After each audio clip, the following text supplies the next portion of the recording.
যেই কৃষ্ণ কালী সেই আদি মহামায়া, যেই কালী সেই শ্যামা সেই সতী শিব জায়া।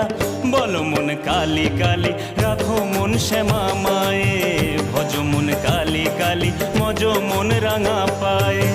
পড়ে গো যেথায় চরণ হয় সে তো পীঠধাম, গাও মন নাচো ও মন সব ভুলে অবিরাম। বল মন কালী কালী রাখো মন শ্যামা মায়ে, ভজ মন কালী কালী মজ মন রাঙা পায়ে।